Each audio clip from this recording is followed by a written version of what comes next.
Halo teman-teman, selamat datang di video pembelajaran mata kuliah Praktikum Jaringan Komputer bersama saya, Jordi Lesmana Putra MKOM. Di pertemuan 10 dan 11 ini, kita akan membahas materi mengenai tunnel. Apa itu tunnel? Tunnel atau sering kita kenal dengan istilah VPN merupakan singkatan dari Virtual Private Network, adalah suatu cara yang dapat digunakan untuk membuat jalur private secara virtual pada jaringan publik atau internet dengan mengenkapsulasi atau membungkus paket IP dalam paket IP yang lainnya. Jadi, dengan teknologi VPN ini, kita dapat mengirim data secara aman dari satu tempat ke tempat lain karena data yang kita kirimkan itu sebelumnya sudah dienkapsulasi. Dan jalur pengirimannya pun kita menggunakan jalur yang private dengan menggunakan jaringan publik yang sudah tersedia. Dari segi keamanan, VPN dibagi menjadi dua bagian. Yang pertama yaitu dari Security VPN, merupakan metode sambungan VPN yang menerapkan beberapa hal terkait pengamanan komunikasi data seperti enkripsi dan sebagainya. Contoh Security VPN yaitu ada Point-to-Point Tunnel Protocol atau disingkat dengan PPTP, ada IP Security atau IPsec, ada Layer 2 Tunneling Protocol atau L2TP, dan juga ada Secure Socket Layer atau SSL dan sebagainya. Untuk IP VPN yaitu metode sambungan VPN yang dilakukan oleh ISP melalui media IP secara keseluruhan di dalam jaringan internalnya. Contoh IP VPN adalah mekanisme Multi Protocol Level Switching atau MPLS dan Virtual Private LAN Service atau VPLS dan seterusnya. Macam-macam VPN. Di sini kita mengenal ada PPTP, Point-to-Point Tunnel Protocol, ada L2TP, Layer 2 Tunnel Protocol, ada SSTP, ada Secure Socket Tunneling Protocol, dan OpenVPN. Kita akan bahas satu per satu.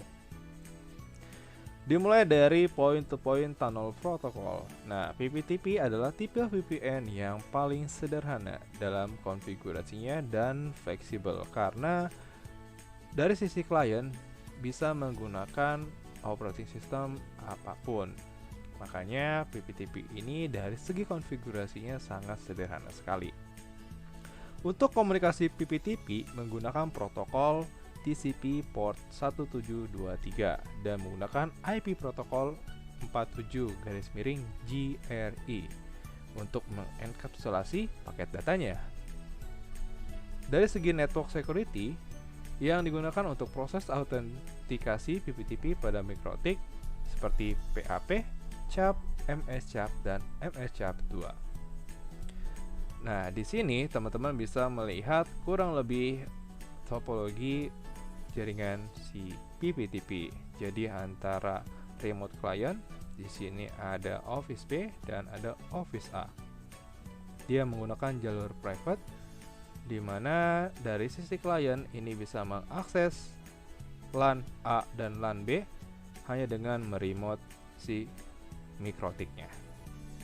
Jadi kurang lebih seperti itu untuk PPTP.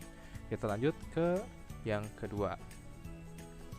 Yang kedua ini ada Layer 2 Tunnel Protocol yang merupakan pengembangan dari PPTP yang ditambah dengan L2F.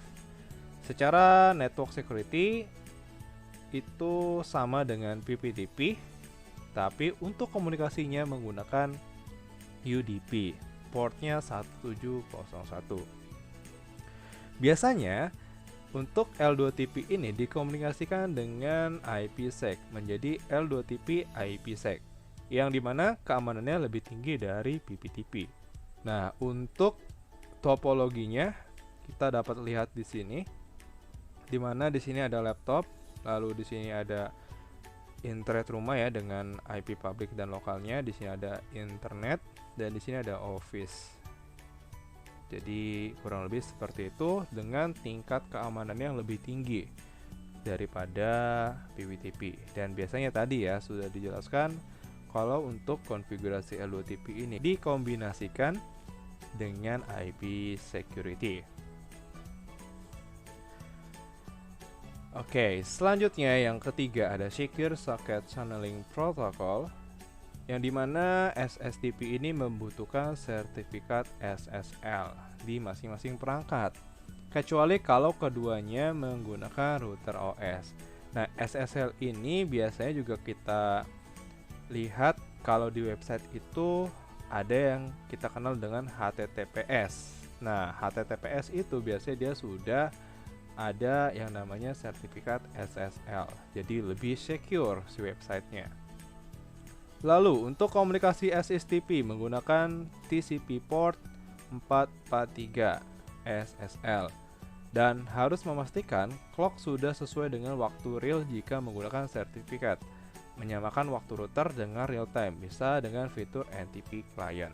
Jadi ini merupakan syarat ketika kita menggunakan SSTP. Dan belum semua OS support VPN dengan SSTP. Jadi kalau misalkan tadi PPTP itu support ya hampir semuanya, kalau di SSTP ini belum semua OS operating system itu support dengan metode SSTP. Nah, ini untuk topologinya. Jadi ada penambahan sertifikat SSL ya.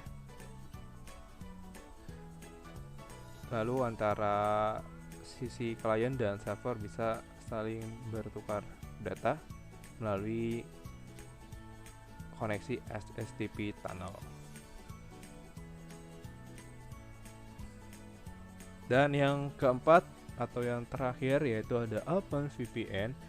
VPN ini biasanya digunakan ketika dibutuhkan keamanan data yang tinggi. Jadi dari ketiga VPN di atas, OpenVPN ini yang lebih tinggi.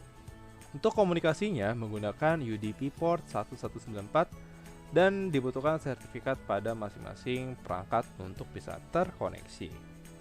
OpenVPN bisa dibangun hampir pada semua operating system dengan bantuan aplikasi pihak ketiga, dan OpenVPN juga menggunakan algoritma SHA-1 dan MD5 untuk proses autentikasi, dan menggunakan beberapa chipper yaitu Blowfish 128, AES 128, AES 192, dan AES 256. Jadi kurang lebih seperti ini untuk topologinya. Jadi remote workstation-nya lewat jalur OpenVPN, dan di sini ada MikroTik router, dan ini sisi kliennya.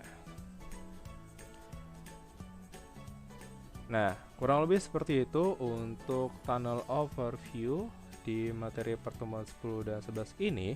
Teman-teman diharapkan dapat mengerjakan tugas project individu. Jadi, kalian harus melakukan konfigurasi PPTP, L2TP, SSTP, atau OpenVPN. Jadi, pilih salah satu. Jadi, nanti teman-teman bisa konsultasikan tugas ini dengan dosen yang mengajar di kelas. Jadi kalian bisa pilih salah satu, kalian juga dapat mencari referensi dari tempat lain untuk referensi kalian melakukan konfigurasinya, atau kalian juga bisa menanyakan langsung ke dosen yang mengajar di kelas. Jadi dari 4 tadi dipilih salah satu saja, dan untuk konfigurasinya bisa menggunakan perangkat router MikroTik asli atau secara virtual di VirtualBox atau virtual mesin lainnya. Oke, itu saja yang bisa saya sampaikan pada video pembelajaran kali ini. Semoga bermanfaat. Keep learning and keep creative. See you.